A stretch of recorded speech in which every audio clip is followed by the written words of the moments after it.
أعوذ بالله من الشيطان الرجيم أعوذ بالله من الشيطان الرجيم أعوذ بالله من الشيطان الرجيم بسم الله الرحمن الرحيم الحمد لله رب العالمين الحمد لله رب العالمين الحمد لله رب العالمين mbadi APRC kolu mbal kontonna mbal tentula mbal jahila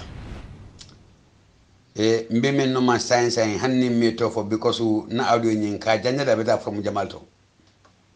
walatina mafo APRC nyinto sifa mafo je marngolu alla kontondol mum katana nyaton ko la foduma abele be oto baba kartombo njata to yala ani yaya elija babili man satto yala ana la extifol councilor le chairman la belemu APRC yutolbe abelemu amsukunda ke kunda marngolu natulo iko yetulo nyini ngai ko tulo munyati na ite buka wara kwatete wara no la lungolu aka fenna mai amanyanta mem mai olati na te buka wara alko isa jaheloni isa jaheli isa abjeji isa frauna kafunyoni minketa aba khasuti alko oli sadabondi kata sadabondi kato la akbar la ilaha illallah sayyidina muhammad rasulullah sallallahu alaihi wasallam koni ngwa manke salo da manti amanke salo da manti ni ayabe pola isa fali isa jeji isa abdu jeji isa frauna kafunyo isa metlema isa ila salata mudalla billahi wallahi ila salabe mudalla minna yalwa ke famo wayba ke famo nakas ke manni dina kono ila sala abi jarabi walla bari babili mansa wallahi billahi tallahi kal tala ni kilay allah salatu pefegela ya jamila billahi wallahi tallahi kal tala ni kilay because munemu ayake alaye ayatu alaye armadungo ni temaki alaye imatu alaye wallahi billahi hani armadungo la nyanto bukatu ya jami sara albelo bondi la ka fo sara ya jami muda billahi wallahi tallahi ala sarani ala abondi ku kuro men kan akam muru altel famale kan malafo alfango iko nya abukadu nota de nya abukadu nota ni nya be dunota la ibe yemenje tiloto abukabe tano billahi wallahi ni nyaabe dunota la ni kungole ka dunota bar nyaabe menjela kungo bukaw tano isa fali inni alla firawna kenyi al dukare ala nyaayele ba ali baki ba ali ya jamme jube ba ali al nyaayele baki ba ali ya jamme la magama nyi jube ba mbadngolu modo se or se ya jamme sallallahu wallahi billahi alla la molemu ya jamme fo almala toma ala annabillahi yaya almala toma histromo moyba mbarngolu isa fali ima ya jamme toma la histromo moyba ala ya toma boni yamene mawlode isa fali ite abdu jeji isa fali ite membe islamul klendila ite be islamiya agezila isa fali ti ararasi yalo ngafo ale enko ti ararasi afala kitale kabri almami fati samade dan abandale tiara si bandale sinan madungol tiara si mune be sa ndambe tembo momento ngali talindali ale dia folo ye tiara si londi ya londi wata menna je kafale tebu bari be yajibe nyini be al halal men kam be mu fani ala dani hasiliya jawya ala de samla nyato wallahi billahi wallahi tallahi katala ni kilay alta sabtra nyato badan daiman madol alingen na haklotu APRC diolu mbal kontonna billahi wallahi foro fele mbal kontonna gambia mo kendolu ali ya mutadlamento ali abam amutay bamba hey nyamo clean isa katino wallahi billahi ifanga ya bunda ibulo to ba nyamo keme fula bunda la bo ko ya nyamo men jata ka fo ba kat la fo sa kat no APRC ngolu mbal konton na mbal tan la wallahi modal janjan no la yalo hasido wala nan ko na awdel ko wato ngafo len ko hasido ni fano keta a konton ro mo ala taleti wallahi billahi o jabita islamol be hana manke islamoti bari ko alata ni karalla daba hani hasido nabe lalas sudo ani karabukala ani karate wulla babili mansa imanke hasidoti APRC nyaton golu wallahi ala be alma ko lale billahi wallahi albe tonyale kan ya al kalendi alla fengol noma ya al kalendi alla mutol noma ya al kalendi alla nafulo noma wallahi billahi tallahi ngaltala ni kilaye ala e menjidana wallahi billahi ngaltala ni kilaye alla banki accounto ni abe sodale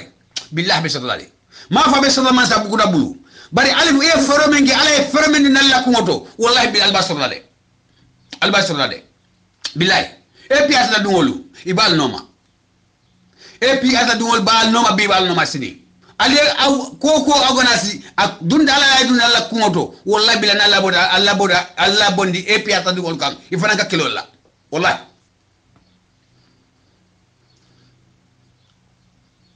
sara janni be sara bondi la ka fu babili manse kanana banko nyinkan ali sara bondi ali ala dani banko be nyamena aybo ali ala kamba maron wallahi billahi tallahi ngal ala ni kilaye ala la tonyani ni koy hani alqur'an karan olekan komi ay yelema yake fane dalga wallahi ala baran ati haramata kela adakela ni be tonya kan ima nyaaje dukare ala dani abayta laylale billahi wallahi ni be tonya kan faniye nata amremrem bangon kan wallahi lola tonya kan ani alalem wallahi billahi ala dani abayta laylale walakinna APRC kol gambian kol mo kendolu ala fu alhamdulillah rabbil alamin al nasali wato arakallulo nyin akeda saloti ba amanke saloti ba itida ibe lorimba iye fonction do hanele kina se kontannedi dugare ala tentu madungulu ala imma ko lede billahi wallahi ta'ala ala imma ko le walakinna abaka sidiki mba kontonna mengere pabakar tombo nyatati ala na dumalan kolu allahu akbaru koni jatol fele moda fala jatol fele APRC ayabuna lamento abe yalonde hey armadungo wallahi billahi taala hanata islamolati adu natal muslim kedolati ite moto la dunya kono wallahi yefa mbol ma fo hani to fo isafu ala ni man ka faro kay ani sawada fdor be bari ni fata slogan ala mala fi slomena ifata slogan ala mala fi slomena ibe molu kuma kula fulodong ibe ku korongo ka dimbola ka ala songoti ata amankata ajukoti ha ni omo fata de do ko lemude because ay ala sotole omo sifante tabola ala sinemani ka baragaye ndafola billahi ndafola ni sayo baro alotale sayo baro lotale ako APRC nyanta balle bango nyinkane fo man fo ba aya fole billahi wala lundo ngala makangola moy ako APRC nkol natra al moleti albe mirala al manyanta ya jamila don kolon da dula min bango kan wallahi ayo fo lumena ani sena kan ay abalo man ndiaye wallahi man tambi karulula kul fayakun koni alen kana nyotonyi bari billahi wallahi taala kalta lanin kilaye nkalt ala nin kilaye mansa mem na juso babul na fembe babul aben fala ben wulinde la aben nyini kala o mu adama dum wada kulli nafsi hawatal maut o mu moleti o mansa kilingoni armadungo ini allah subhanahu wa ta'ala te manne fenkumo ke iya dane pra yam fe bulita kila freng iya haram ita kila freng billahi kayam fe wulle ako Muhammadu bajaga ni bilali kumbak tema iya ko indi nyoye iye yamfanyi ni nyoye ayole fode o manke ndira ko makanko de akko dini akoro ay ndol men bondi ndol armadu ngol men kabori el armadu ngol men kabori kata kana ngake nyola nga nyoya fanyi dina kono de ni ma nyoya fanyi dina kono lagara yam fayte jede ila barake ndoli ni ndola bara jogu ni ha ibole falna de ala ya fole aya fo kila is rasul sallallahu alaihi wasallam ala la kuma kango alquran ole marwati ala la kuma kango ole marwati sai ite ko imalla fi ya jamila ya jame ko men fo ya jame ya jame nandi ye fem fo ye fem fo famay anaye billahi wala tallahi ngatala nin kilay sadio baro la bido frem bulu jam billahi wala la bido be bul nawr jandor kono because APRC ala video a setana ordinal kono mentita fof 700 bar sadio baro la bido be lumina na asata mi boja banda e witata ala bado kono ala sinema nin kafaro kan sound afrol be billahi wala sadio baro be lorin billahi wallahi amanta bado do amanta ka fo be na bado la de atata kilo la because abe ni weda wan mo bande weda bado do ila fanu ko ni kana politique do ko neeta sadio baro be dal lumena ay adama baro la do ko ndi ay yolde dal ay wol tadaje billahi wallahi mbarngol ñinu malla fi karala banko ñinka ñinu malla fi adamadu wo minga karana di banko ga malla fi ola na le sara bondi ñoña wallahi la sara atijara billah Allah sara bi billah ko menna mbena wala fola ya du nga faalele Allah sada abal fakale abal manulale wallahi billahi ayu dron al sara al ni so al dana fa gejoto ya al bonni camera la ya fa dina be yaje ale sada asara bondi kafo ale ya jamela faraki kafo ale pabaka tombo njata ana ala partoni et puis asa parto albe le fatikla billahi wallahi tallahi in kala nin kila o falaka o mura al teлекam billahi wallahi because munemu ye gambia ye nyaaji wala fita ala kuma kan yello ni gambia ye gambia be ke naklin faklinti moto wala banko na yes ta ko ke gambia ko wallahi wallahi president dem epiat ngol be islam man yalla ay baran atakala bari hasidiya nafiya tajiriya faniyamo uliyamo he bargo alingen na haklo dun do ni ndaji ko me ngefo ni ndaji ko be ngefo isa fari ye ni be sorole ala jibe ngo isa fali Frawana ni ngamra be frawana kello de frawana mende da abele kela ba khawsu mumfo ba khawsu ko musolu alin nimbe fudo alin kana musol men du tay kema ya ibota alin kana futu alin asunguro dam man futu sunguro damma alin ngol futu Allahu akbar amam fi nanda motem mo nyim fola mo me yello ndo so tani fola adama dole ya moy dunya kono wallahi billahi hanna tra ela musole fudla si fista bidla fudolla natra yo fo la musole be bola ibu kono wolu ngole wallahi billahi ka fo alikana musole me ndundi lakke maye bota alikana fudu ale musole fudu ako Allahu akbar hano fa ka fo nda kono ay haramta le malafi ka fo because abe umujuru boleti ay men fo ndabe fo no la ay men fo hani natra e brufim boni wala ko mata niti ba khawsu men ko atemu moru baleti men ko atemu moru baleti men mu setane modeti men mu musol la modo tabi ba fo koma manke muso beti de ni ko musolu al siakru nyam abete de ningo kewolu amanke kewol beti al siakru ne ha bari bi ya ni musol keda fura sebante ba fula musolu ni kewol keda kilifula lulu ba fula kewolu yaji ñunu lafina menna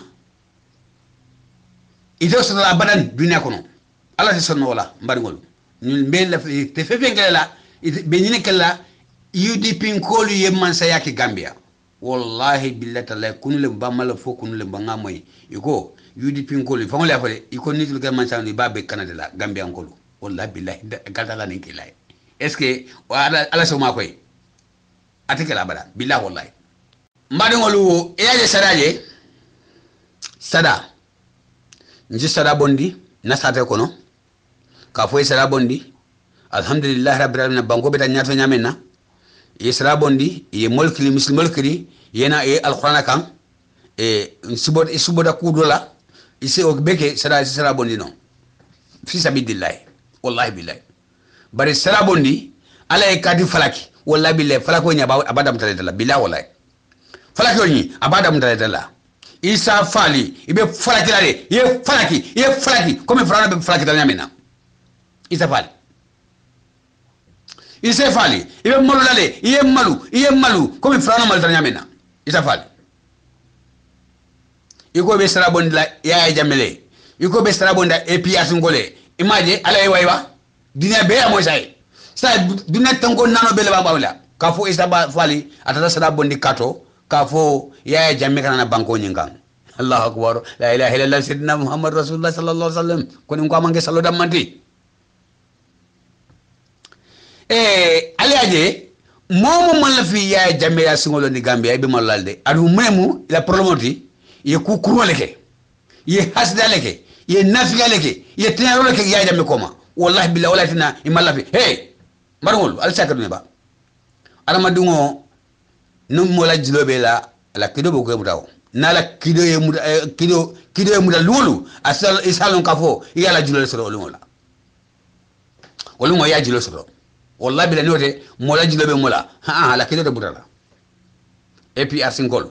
al dukare alingake alanin kilaye mbal kontonna mbal tan dula mbal jayla APRC mbal kontonna mbal tan dula mbal jayla alingi na molkili alinga ton na nyaton kol koma APRC kol al dukare alingi fango tamande andi ntemadi andi mbari ngolu meme falali e alinga na kol andi yobulu na nyaton kol make pa bakari tombo njata anala chamanolu foduma e man ko kol andi mbulde mbari ngol e be laftani la kanatu maloto APRC e kanatu Gambia konato batato e bo batato wallahi billahi la be makolale billahi wallahi la be makolale ala ba solale aba makolale mbadi APRC ngolu mbal kontona momo to nyimala kontoni mal ni Gambia mo kendolu alna bani wala Mamadou Badiabe si experience assalamu alaykum rahmatullahi taala wa barakatuh. Gambia today politics aliha kanadun bina diamo min kala bi ngo bi diamo yamaro lo mi yalonko mba fola ala kamma hanamadiya kamma dino kamma pour ko dino wala muslimeya wala hanamadi ngo momo nyantolom pour ye yamaro ke ku kwendola nanyo fatande ku jawol ma woto mina wo ko lekela nganno kumo mboto ngamuru nokumo lanko health la site manque lab technicien oti manque scientist oti manque fana health worker mi yalonko alondo bena mimu like nyin kafo health expertol manque oti bare yamaro nak nsuo keno memin kala wolem atol do kulal minu be health alsi hakilotu de ngalonko ntol be momo ibe loring pour gambiano lié pour gambiano li imantara loring pour Gambia banta wala banku kotengol bare ibe loring pour Gambia andun kabiriya docteur yake mun kama iko yake le pour kela kela citizens wala kela barin keol anila bari musolu naka pour que protect yake wo ko kama pour ka hadama dingol jara ke kendi andi wo mu jori balati alaya ni yake anyama bare ma karang alondoni ma karang e ma nyini pour kam gambianol tora alsi wolon follow at the first place natara ite ko ite mu docteur lati imalo munom doctoriate bot ngamira de doctoria ya karane pour que la kam la life safe but not kam la life destroy ngamiro wode wala nan ko bina diam lale parce que nka moy num ko vaccination be kala ko thanks god nte koronto la ka diamu de bara fana mbatu nganna ngamuru nganna dat konton na dat mi yalon ko honorable Sehu Chamba konto na bake my dat lom molo mi yalon ko alhamdulillah modol mi yalon ko aka lo bake ka tonya fasa mba konto na woto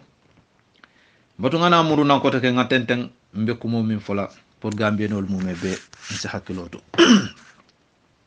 parce que nyin ko nyin tiñaro min bita kan ndeta fola Adama Barrow folo de ndeta fola Adama Barrow mbe Adama Barrow jenkendi la folo doron ngana dung parce que fengo feng ado kula le beje dula o dula place o place wala makano makan ay molle soto min be lori wo dulalla ye do kula le soto min be lori wo bundalla ani wo dulal dinkralla woto mbe diamo kela dandalaro mba sambala wol mol minu be opposition la ye la lodula long ye fan long anu ibedami ya long mine tol sindije ye wolong ikana nyina wala de doctor ite ilota iko kam molla life safe as far as ite mu health expert lom wo mecho ni yakaram pour munna pour ka gambieno la life safe ke la kata dangoke ke safe ima ke pour ke mentora as a doctor no solo mo ite yalong any position on la ibeje you are there to save people's life woto lab scientist ol batunga na tolkan parce que nte ka jele modoliye studies ke about medicine drugs aleo study leke ñunu nata ye study ke labs kas virusol long like TV be ñami HIV be ñami malaria ñol be ñami anin ku jama like meningitis ñolu elephantiasis ñol wo sasa sifal polio nga molle soto mi ala ko they are the experts all those areas nga mero dodo inyante ila lodula ta ya bambandi yake ini ala kamma and will be answering jumale bulu they are all answering to the Minister of Health mimu ila cheba mimu Dr. Samate director sol beje de managing director sol beje de and minister fana beje ala PS beje deputy PS fana ñol beje saying atul mi yalon ko alel studies ke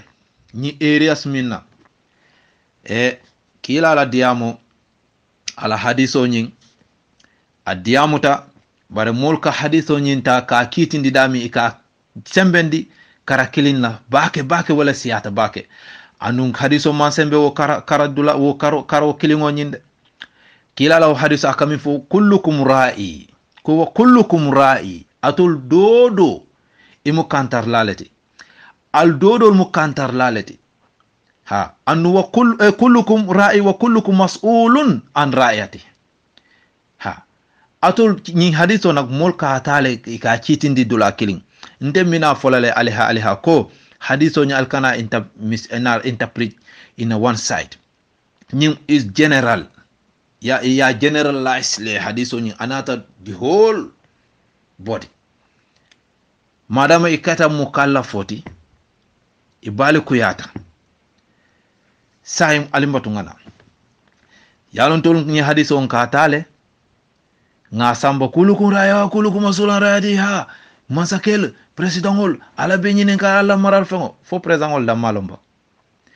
presidentol beje as a head of state alinde made atul angale karanal bayra al kontul arabi karanal wole so atul a president beje as a head of state but allow head of state ya nyaonya there are branches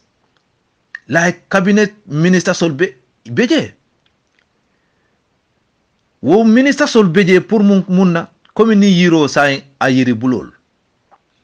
yuri jobe lori njang but ayiri bulol fana ijanjanta karalla wo yirol ni ibulol janda dawda je nafanyanta sotolaje Sanabe Onyama, health minister, abe one of the government branch. Saying, ite minister, anta mas'ulun an ra'iyatika. Ite PS, anta mas'ulun an ra'iyatika. Deputy PS, DPS, anta mas'ulun an ra'iyatika. Director, anta mas'ulun an ra'iyatika. Deputy director, anta mas'ulun an ra'iyatika. Assistant secretary, accountant, antum mas'ulun an ra'iyatikum. Alimbatu de. Minister ibe nyinin kala ila kantar fengo. PS permanent ibe nyinin kala ila kantar fengo. Ala deputy DPS wa afana iba nyinin kala ala kantar fengo. Director ibe nyinin kala ila kantar fengo. Deputy director fana ibe nyinin kala kantar fengo. Secretary, treasurer, accountant, assistant ibal nyinin kala dodo ila kantar fengo. Yejina fana field workers minu kata ground minu ka ji ground kata ka doko ke antum mas'ulun ibal nyinin kala le al la kantar fengo sai alimbato. So vaccination o kanale nka moy ko iko ibina mul vaccine la andu ñu coronavirus ñing ibina wole na la ka vaccine mul la andu bina min fola wala ñin sista ñin hadi ala ko ñi wole bina dundila ani binta jabang ani something do ñin fo yama fo nyaadilo itol mo saba official yeminuta ke tumi kas fania ba garawrin ba laikan pour mun kama akoni wole en ci jo farandi ñin kija farole yatina aliha an felen bina dunna bina diamo ñi minkela ako en ci jo fara andu mingena serious ta ako ñi yarfa anata dum dunya kono karo bimume bella fontolla amiro lajna dawa afrika na amiro hani fo paabi ñing advice ñing paabi ñing be diamo la ako ñi he gambia de iko 9 cases wala hapunta wala be gambia andu iko modol fata ako en jakalle de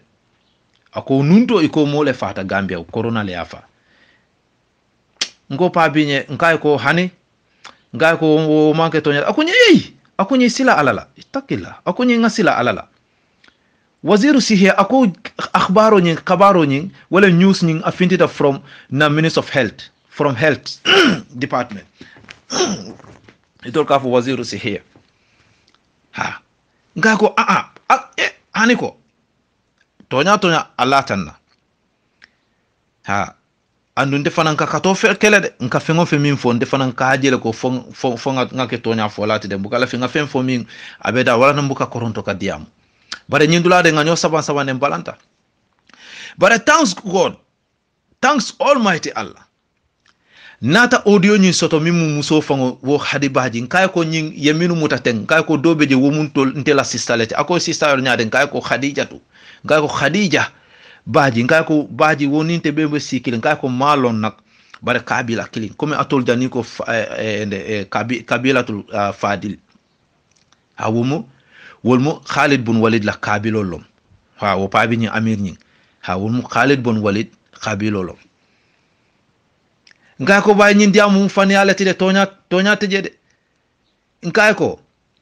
nte say nga risala sauti asoto mi yalon ko muso fango musundingo ñi wo sista ñi wo fango wole diamuta risala sauti wolem audio audio message nga ko ngawo soto akunya nkay ko alhamdulillah nkay ko bar adiamuta english kango beje adiamuta english la bot aka mix learning mandika kango nkay ko bar ay dula jamale fo mu english nkay ko ila time mbatu nga play yala moy niya moy foka pare dula mim am aya fu man kan te ba fole bare ifon sa moy pabi ya interest le ka moy ngaple ala imaji ala nabe fa saro kala musundingo nyin abedde amukane ko de malo 9 officers military fana nangam officers police fana nangam officers itata kosla aya wo aya fo in english ye ala la je ye ala la koje ako itata Abu Dhabi itol mo nanga 47 ibeje kabiri nata airport ye intercept ye nyinko itol ko hani but inata comply ye samba hotelo minna je mosquito ye tol kinne pabi fongo yo moy adingo be lorinje adingo be siri say mol bukata dula do 14 siri ndoro mo lebe tenkundine fo gaho amingo saya mingo wodoro ha katamare do mo sa be wolle la de pabi ya mo nyinka fo ko ye samba dami yetes iko imesoto itol muta seta ila sol kono isita je more than 1 week ibela familial kono and itol mo 48 ol be min tata 47 ol be min tata inata imawol modol be fin nara wi fo ye tol mo sabole muta ye samba ye paypol ta ye dundi nuol kono e dal kono ngaw translate e arabic la pabi surprise tale dunia sa en kubu kam mabo nga hakilo tu pour ka lo ka faniya fo ndefana ngaw audio ta nga ken na evidence nga di pabi la nga afango ya moy so pabi abi kol futande la dame Allahu alam ala le yalo bare pabi lo mi yalan ko amama bode hani ala ko mama bo fana ay connectionol fana soto so ngalo ne wolte faniya fa sala so be min fola health workasol soko na cheba samate ntengelon nu nyami imo kendolom ikatonya fon ngalon sobialom na boss inimin ka move I trust him ha bare nyinko e kamin for the teri jaw sometimes karinu su teri jaw he attention de so akabon ko nyimma sakunda wona tani fania mina ni momo joyenta nyimma sakunda itifana ini fania le kata wo be kala masi boti de ha ngai tandi pabi akoma soto pabi fongo yala moy fo diamo banta a surprise ta anu kabirin be wo diamo la pabi diamo ta pabi lafton so solan ko pabi wallah ngai ko wallahi kamin fo e wolem tonyati andu arabo ni kalta e doron sa ka jele ko be tonyale la andu ibuka iman long fana because ko ngami fonte ka trailen ka fengo femin fo wo ka ke tonyati nka tula walla ha kabin ka ko walla mbe min fo ka wolem tonyati faniyalum nga ko nyilla diamo moy kabir amo a surprise tele nga ko yo mo follow min ko min bota Asia jam min fata iko atata markas afata je da'o atata da'o wala atata dino la kidimando afata nga ko mu fani alati nga ko je minu be jen terolom defani wol ka fintinum 3D sola khuruj ma nu sama khuruj e kamen fo khuruj ndol gambe ko ni wol tata pour que la kol jibe parce que mol ka tula fem folay ko bari baadi ngol lo ma mbot defana ngata ko ni wol finti tale ngam fanke comme te manke ma arabique lo manke taliboti fa ngam fanke tubaw ka talibolti ni wol tata kay ko ngaku jam aleje nga ko wol molu nga nyimmi nga ko nyin anata ni sasa adba sinya jama akata loptano la jame foundation loptano dole beje iko nu jame foundation former president o ala loptano ye mimbil ala masunda watola itata ji sinya jama ka test checking ke na ko ya stop but corona o manke feba sasa te kabira banta iba samba ka loptano kabira anata bansilola itata ya kota ya dabal ka fania foko corona lo ga ko abe keka wala tina gambianol atul mimbe health service ni no solu doctor sol al hakilotu al kanason yaldundi fani yalla kila sallallahu alaihi wasallam kabiri ya nyini ka jongo si mistake o keno banka junubu ka ku ke kanyinke ako ha asikeno jenol be anin ku dol ako ha asikeno de sunyaro fango ako ha sunyaro fana che muslimo sa keno mistakenly ha sake andu ku jawlo dino sikiti bare kabiri nata fo fani yadum sa kila fo muslimo nyanta fani afala akon Allahu akbar awulta akon no hani muslimo manyana fani afala fenjawba faniya kila ko ate bayla mu momo min ka faniya fo ha ate bayla mu fo ye safero ke ila flago la kare mu faniya la ba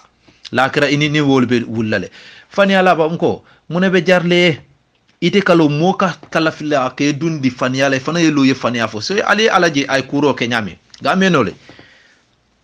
gambianol ali ajele sa nyi masakunda kabiri inata folo dula ini faniya le nata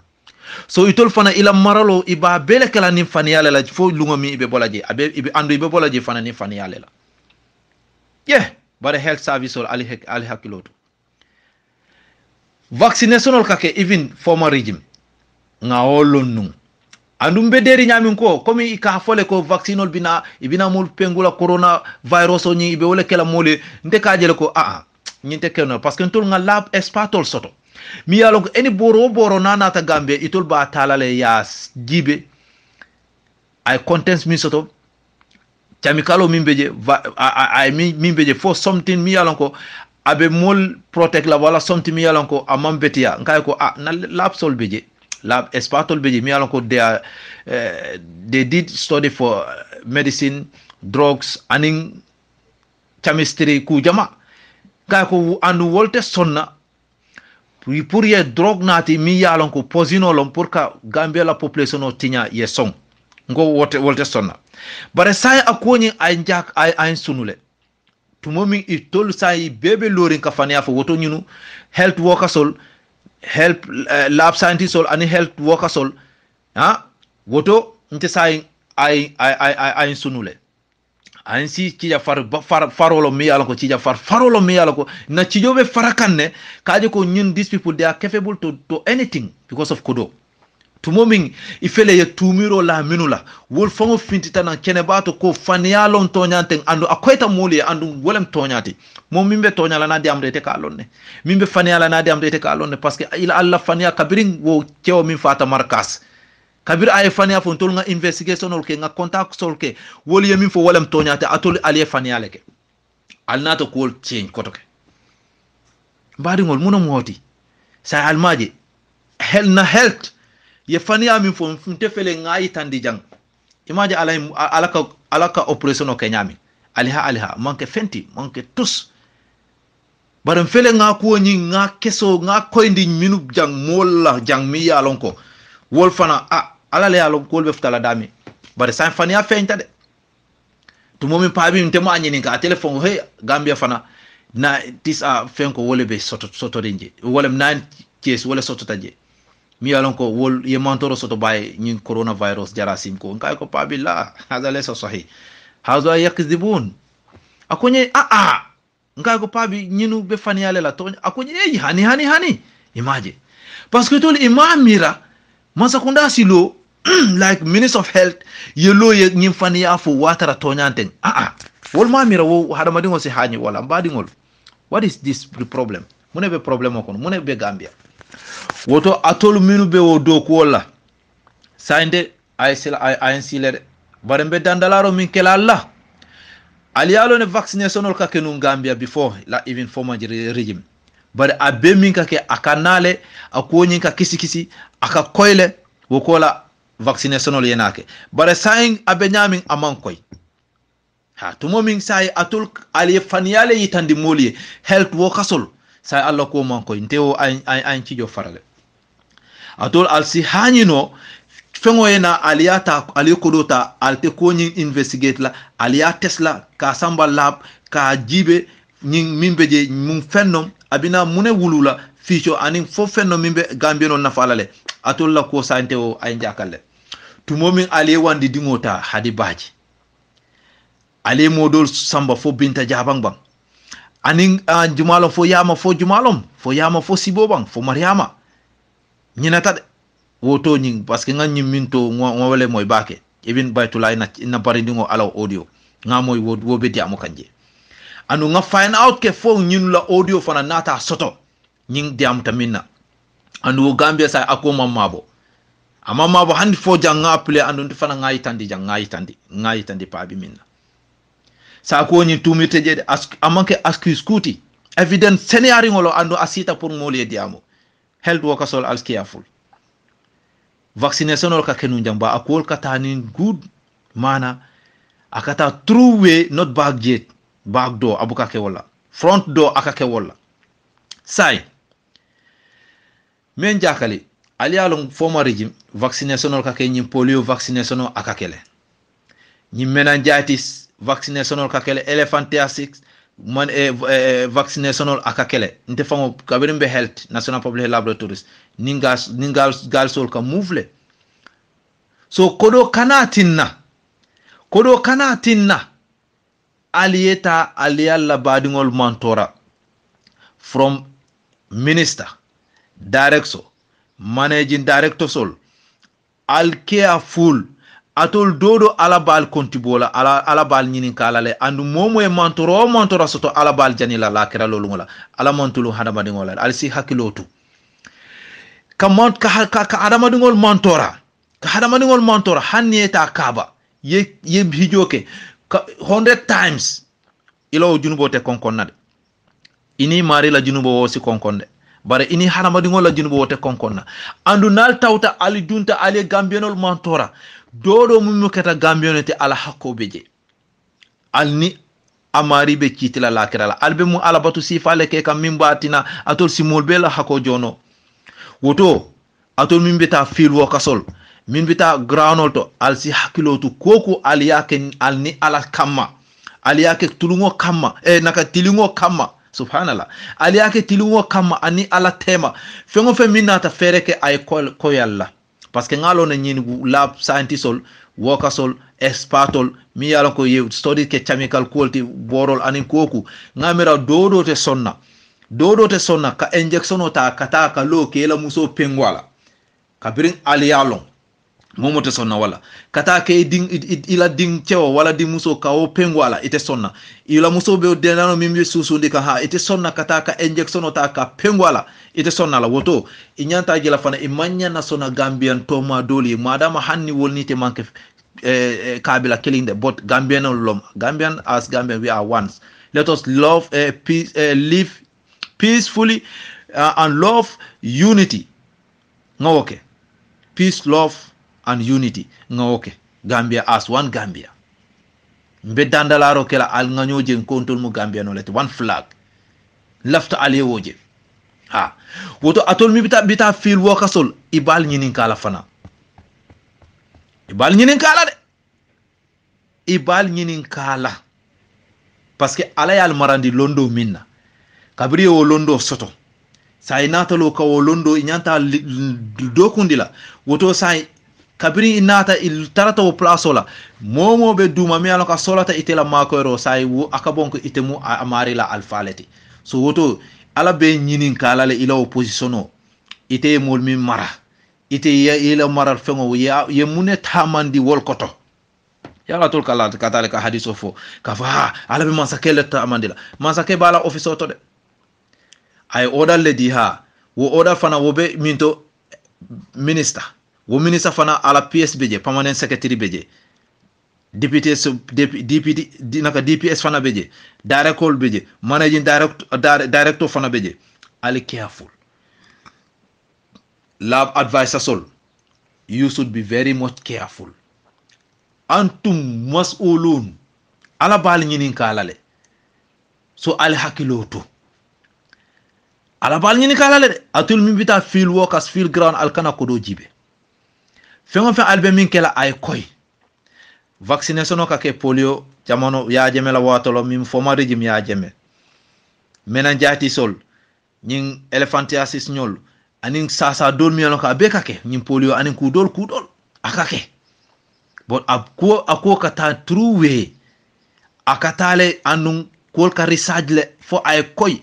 yena dum drug sol minu kana fana e ka jibele fo ay koy yena start ka di ibuka wuli o nyama kake woto min benum former regime ya jemela watola dodo be opposition minna imanke luntangoti masakunda kono woto nim baronata ni oranata ite mum ministati itele sembo soto kay tandiro ke president ko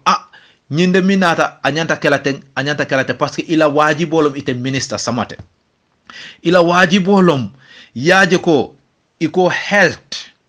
kamol kende yandi kamol safe ka save people's life woto president oni fengo fen nata ite de inyanta lola le kaje ko hani nyanta kelaten na e bondi wo plasola ite ni alabe dialale ini alabe dialale de ini mo kendol be dialale ala si protect ala si na plaso dila ming wo plaso begena garawla ka kendia ibe nyi plaso minna foy ma long bang ite samate ima long bang hekatu de na chebalom ngamira ni lote teng iba fala nadindi ibe nyadi ama necessary wala bare ngelo nu mo kendolum de ngelo nu mo kendo ngelo nu wala wallahi woto e kana son nyimimbe tama kan feel ground o kono onda yo leadership fere ke yeku ke auto take a strong step ha if any information o min dila find out ay koyla akoyta minna ite wo news di e kana news di min just ye report nati ka dila so you are a minister you fin ye lona yena ye speech di kana son wala without confirmation without kana ka confirm e kana son wala nte amandi anye ha andum ngo dino la karola yalo ngalo ne ikanyi mi fo corona vaccination nin toñalom abina kala Gambia atol dodo te sonna yela family pengwala dodo te sonna ngawolonne woto ila wajibolom ila nyantolom ila dokuolom kaji ko fana imam ibalanta nyami pour ayeke idingola ila dimbaya kabo ila ifama ibari muso ibari ncho itela familo kabiri ite sonna akwe hapun ito woto inyanta jela wala nyama ite sonna hani sise mimbe Gambia fatoto koma sise fango ni ko iba enjo sonna fa imanya na sonna soko hadama dingo bumburgo mo nina niyo ngamiral manya na sonna wala njikita wala bari kiya kero jikla teole atna bina dunna ka diamu because ngajel tumiro fele ka dum hadi baji binta jabang anim fo sibo fo yama fo nyaadi ko ye coronavirus to mim fanyalom mien jakali fo nyunu ilafta hadi baji falale bang ilafta wol falale bang fo munom kata ka paipota ka dundi amari dakono aya fo nyamin anungo kono ka rof kono to isamira momi yalon ko afota oxygeno la so ay alhekatu sa alafta nijila ala nijo nyin ka suki woto atol alafta nyunu poison la o alafta virus o nyin fo malon fo injection o bal bulu sa alafte inject la bang alhekatu de ngo fo alafta nu alafta wala bang so that ayna ke tonya mati bang mba wala aliyul actionol ke pour al ke natal ke camera al siwota ka yitandi alafta don alla donosol fania evil devilol pour kana ka wota ka yitandi la ka camera ta ke video ka foka hanga nyun le soto aliyaki so wojarta albi wandi dingo forcer la kanyi manya diala andu troko fele ay wandi dingo kasara chokistan ma fonga atata sede kunda loptan bani mimu kanifi oxygen fongo pour ka so oxygen o woman soto bare sain oxygen min pipe min kamu kalafla mo fala min be kendi ari ka wo tinya ka sasa ali wo soto le Dr. Samate nacheba akonin a niku ya warata billahi nte melon faniala de melon fana ka fania dabal melon tinyarola wala na kabiri ibe banjul ya jemela jamano doctors jama ye problem soto ji ite man problem soto because I honesta wo wato la I honesta itilinda mo me yab mo man tulungila andu na boss mi ini min ka mu fana tonya molo akoy njakalle so nyimbe kala onda yo leadership koto na cheba Dr. Samate kuman finti ay njakalle so just soldaro fana ibe sembo tala ka nyo wafi sembola so nyimu musoleti hanga musolta parce que maybe tumando inyon cheo wobina balan asinaje ko abaniole wafi parce que ni soldaro lo cheo mi a fan long tumando aba fala ay fa kelin ke barate sonna ye pipe ta ka dundi adakono ka nyuka ka pus kono to fo demanding ako aba kan kono to he Allahu akbar fo mu hani momin aniobe bokan ndesan subhanallah ntela muso follow min banta 2014 ANC emergency kabirin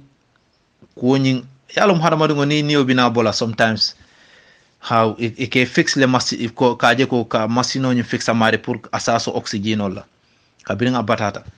ndesan ye oxygène ye pipe fenko ñi leta ya fix anyu la pour mimba demala ni jiola ha ndesan so nyin sister nyi ikanyin pipota abe baluring abe kendiaring ka pipota ka fix ada kono ka dundi anungo kono because of sa ito la fani adanko ye natalol ke ye action ta ye camera dro ya detendi wala pour ka yitandiro ke faniya nyin pour what Allah wala na ala nata ayal tenkereng. What is this? Nyumunom nyinti. Allahu Akbar. He Gambia masakunda nyin adamala masakunda nyin momu ka foko adama mu masaketi mi alonko ay bala fasoto adama mam bala fasoto wallahi adama mam bala fasoto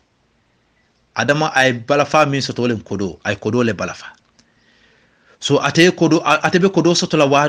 nyama asonta wala wolem atela bala fa dati kodo aba soto la nyama bot adama dim bala fa adama baro mo soto yes adama baro mo soto al siwolong sa mbina duna adama baro la al siwolong ha je ka paypota ka dundi muso kono wandi muso mona nalmon soldat kewolta korek ringol mi yalon ko wol aliya jibe fo wona tolte nyo faalaji baral ko hani muso ha nga sembo tamandila andu alay muso buñale de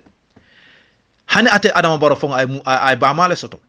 cete ñin duniya kono mi man fin mi man nani muso la karola hani anabila isa Cristiano coming for Jesus. Français ko nya de Jésus Christa. Jesus Isa ay ba ma sotole de. Mote nyin dunia kono mimbe balula nyin dunia kono hanamadin kunda imam ba soto. Wo ma soto. Mama Adama doron wolen fintitan nyin dunia kono. Anata nyin dunia kono amam ba soto amam fa soto. Bare min kaburi wo kola hani. Say ala e muso bunya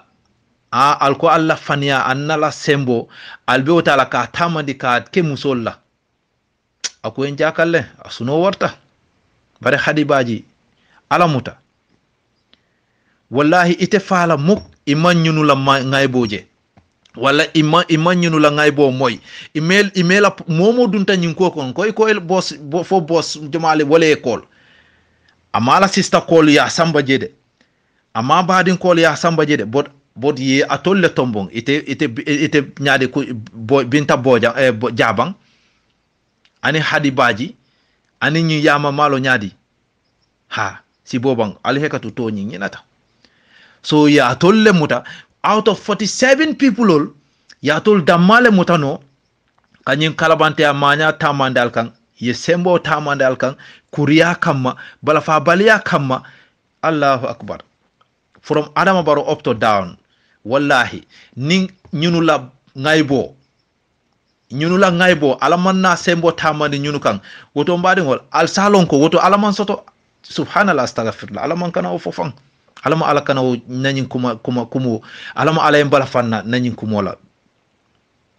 Ha, parce que atelon wajidun kulla sayin, ya wujud, alladhi wujida kulla sayin. Man solo mi alonko asotota uncountable million yes wokola anata kuol sotondi Allahu akbar ya majid alazi wujida kulla say wata alama masata la jalla wala akana kam fanna nyin kumolla ha jo lafta nyin kumo fola pour ñunu ya alonko ala man solo mi alonko abuka koronto jongola bare man solo mi alonko fana atilinta abuka jenke ñun toñero hadibaji binta jaban ha ali ñunu tuni ala tema al siwofo andun tol gambien kendon tol fanan ko ñi maña masakunda Adama Barrow kata down health wakasol doctor sol ñi ambulance molu minu tata yeng ñi kalabante ak fo min militaire service manu mine ñunu kol kañi batterie ya kalabante ya tamani ñunu ka ha tol gambien ngal tuni ala ngaltu ala ha natara setano le tamu ñin dunia abe koylale woto fo aliyaje aliye minke ngo ali korsiroke mo jama be kerim bi kunu inila moto nila pajerol kadun dawda muso diate ya jene koku dia eni di muso diate e ka samba lojo la ya jene bi modol beje ibe pusole kan modol beje bi balo bele tinyata ali alo muna yatina hako mu pozino leti yalo atulu al malum bimba fo kan corona mu borolati chamikalolom virus jawlom ni ya dundi balol asina ake halaki subhanallah alman corona alman virus olom min gana garawta wati wo corona min gana garawta wolem kamo tonye ka sembo tamandi moye kamo dinya kamo allah ko nyimu virus lati mi ala ko posino lo mi ala ko ni la ilaha illallah ate bayla mok faali halaki dodo sonta nyi manya mimbe takan ka fania support ka nyi manya jawka ka wandi dingo ta ka tora ka nyi wandi musol ta ka tora parce que hadi baji na mon futu woto wandi abe kala wandi musoti na futu ta fana wandi musolo binta jaba na mon futu fana amewome abe kala wandi musoti e wandi cewoti wandi musolo abina kala wolti abina diningol min soto ali afele ni wole problem soto ali wol montorale ñi fana di semti subhanallah allahu akbar so atol munum ala proposti ka ke a doctor what is your purpose to be a doctor? I think to save people's life but not to destroy people, killing people. Allahu akbar aliha badingol ako bala fa warta Gambia mbita kam minto mansata la jalla wa ala ay hadamadi ngo bunya wala kadi karramna bani adama mansata la ko nga hadamadi ngo bunyale nga bunya nyi bantala fango abe dami nyintinto kam be dami nga adamadi ngo bunya nata nga adamadi ngo bunya hani fo ba kono fango nga hadamadi ngo bunya we mi min walem hani santo fango hadamadi ngo bunya we mi min mo moti isila hajo tamandi dunya kono jam banko jam tinto kono yedum wolol kono yela hajo ise ila fitingo be tamandi isa la hajo tamandi wo man kanya fa hani ba kono fa isita ila hajo tamandi e fan soto ilafta any enjoyment o any nidia o nidia itala enjoyment fa ila nidia ila hakilo la tenko mo ni kontano ala ko nge buñale kulungo ka dum from a continent to a continent ka fengol samba mimba hadama dingon nafala jumale o buñake masatala kulungol sita balkono ka nyewol mutananje ka ku koten soto balkono ka nati tintoto nka soto nka fan nafala wo be mu buñalati wo haramadi ngo atol dantan ka wuli ka fuko albe wo haramadi ngo torala subhanallah abal fan kasadala wala nan ko hako nyi ate bayla mok ni sima yaketa dodo albe nyun la ngay bo jela ate bayla mok wallahi summa wallahi albe surprise la le fan almalon hako wumu posinolom momo ka mom mantora ka tajirinte yake moye ka kalabante yake moye ma fo ka mol min tumi de ko kare munyete comme min siata tumiro ale min ke yaaya jemela adam barola masakunda sokol coalition ale mol torale nyim fongo tal watila atul coalition masakunda political parties coalition nyin tal watila almalon min betakande nyintal wakil nyinta aliya posin baleta aliya dunde al balol kono aliya enjek al balol kono atal watila nyimantoro be atolle yatina aliya lon adam baron amankaran aliya lon adam baron anene man dogo ke masakunda doto amman hani experience to masakunda halifa sala al tauta alni oje jalo nyol may fati al tauta Fatuma Tambanyang al tauta ale dilo ke nyimay toure nyim ay may jara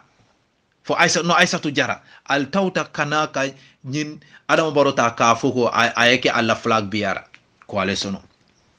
bari ube fango alman la ko akobe succeed la aliyaji ko ha bari alko atolle kanin ka foko tolelo ha tolelo ngamuta je na ko felta ni ajame yamuta aliyake o ngani ole la ha ala fana nata ko ante be ajame jenkendi la pour ale nyolong parce que alla fania meta le sai alla kalabante afo meta ayajame bondi ka jenkendi jana akay ko munya doron feta yaje fana bala examo le la anu ala examo sa ya pastale de ha a pastale de ntol la examo ntol le felta ha baro ntol fana nak ntol bentende atol ko ale sono min mi faniana ta atol le felta ha ala gambeno li tandi ka fania be mi fo yaje mo fala atambita atol la bang min kana ka sembo yaje mala wato muna woke taleba ka soldaro fa ka muta ka fa ka fay kolongo kono ya jemel wato ke taleba kata a full village ka machine gono K47 ota ka village di kambano yusol ke fa pam yaje me mo kede foreign soldiers oliena like Senegalese forces wolena Gambia ye tara Gambia konoto ye Gambia no fa soldarol Senegalese forces abeketa atol la nyima sakunda coalition masakunda so atol albe mun fola yaje ma hani wo nyawnya ali malu ali buka malu alko alkatiar TRRT le findi yaje me ay mo lefa and wo kono minu ye faro ke wolna talo ko handol nga faro ke with our command not yaje mes command still wol ko alko wol be reconcile yalla atul lafani Allahu akbar hey pale yaje ya ala ay minke ay tonya min nati kayitandi moliye akoyta ko lankene mata wallahi sural kam fo betek ndar kama waaw kol nata tilibula ba katango alankene mata akol fanuta ay kol bele fanundi ha say malo kamma minu yalan ko fani koyo wole bela ñinu mi yalan ko fani fingole bela malo kamma say ikatula ño nenna ikatula ño ba nenna katula ño tenkere la ka adama baro fango nen ka banen ka foko tole mansolo makati bay manso mi man fokol no say ko bebe fokane to ali alon tole lo munana ali atsele ka ke president oti atol lom toleti ko ate manke toleti de you people atol mi hadama baro arsele ka terminal atol lom toleti al kanate ba manen de hani nte je fanante sonna de ni mol ka foko adama baro abama nte sonna wala de nte bajele wo abama barkatale de parce que aliya dingo takake alla president oti andu alko mu tolelete ate manke atolum toleti ko ali hekatu nyindi amola khalifa sala al careful oje jallo nyol may fati nyol kata Henry Gomis wo Amadou Ba wo entertainer nyinu Allahu akbar UDP ale mol torale UDP kol ale mol torale parce que atolla makango fongole warata ka tambi nanela atolla makango fongo nyin dabal o be ala ciosano mu UDP lati ale gambianol torale so natul ba fola adama baro mu tolelete atol mi atombo tole lomde tolele tolel tombo so je kay je adama baro si hanilo kalo ka foko nte manke toleti de hani lafta fola tole jumale tole tombo bal adama baro kiya ful yesila alala adama baro alon ko itela ko de abantale ntela jero to de ntenga wole je de aliha ila ko no hope sai adam wor itela ko sai no hope aliha be wole fola isi careful nak ikan janding ila ko be bana ikana song ye fam commit fenna mi yalon ko na luate protect nola isi careful wala de malon foy ben nyin kumolo na because Gambia la constitution o ay president o protect le de ni jita ibela private as ibesila as a private citizen mi alon ko Gambia no and yeke former head of state loi protect le de but e kana song ye fan commit hani fo loi te protect no la malon fo beje jelale fo manjeje yalo alibe yaje ma albe tumiro bele la kangaye albe fani abele daba kane alla be fere albe alla fere jawol bele karabe ba loi be lorinde constitution o be lorinde ndo fana mbatolle jibe kaneda al murmuru ndoro nal batata albe silale ali jenke Gambia no li la decision ota albal fam patandi kane bare ite adama baro ila ko bina kan nyamin careful janding yeta fo luwaning te protect no la malon foy ben nyin kumo jelale foy maaje bang bare careful janding luwaning te protect no la isi hakilo tu wala ite adama baro isi hakilo tu wala